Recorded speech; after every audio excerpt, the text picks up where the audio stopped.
I think anybody that tells you that they know what's going on in Putin's likely somewhat demented mind these days doesn't know what's really going on. I think we can look at the facts on the ground to assess what might be going on in his head. And what we see on the ground is that he's slowly positioning forces to really close a noose around Ukraine from the north and from the east and from the south. So I think what that signals to me is that he's thinking about an invasion in the very near term.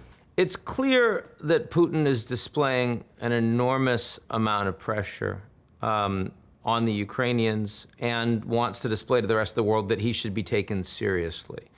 Does that equate to you into invasion is likely, or does that equate to you to invasion is something he wants to display and it's possible? I think a couple of weeks ago, I was very much on the skeptical side that what the Kremlin was really planning, what Putin really wanted was to, deploy a huge amount of resources against a country which, is already very much under Russia's thumbs in many ways. Russia still occupies Crimea. It has forces, Russian military forces in Ukraine's east, in the Donbass. So it seemed a little unclear as to why now, why use up all these resources at a relatively tenuous time, it seems, for Russia. The economic situation isn't great. Obviously, the pandemic situation is ongoing. So why?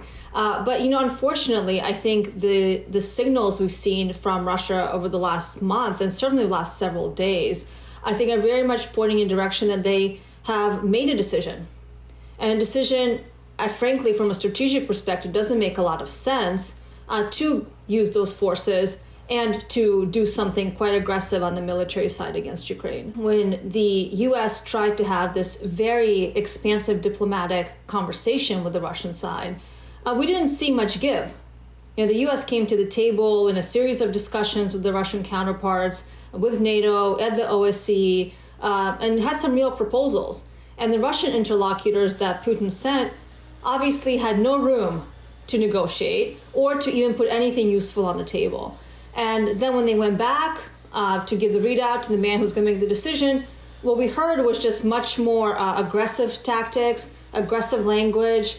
And they basically have walked themselves into a corner. They made really unrealistic demands, which signals to me they weren't interested in diplomacy in the first place. And they really had a plan for more military aggression rather than even trying the diplomatic approach, because they didn't get any of their demands met.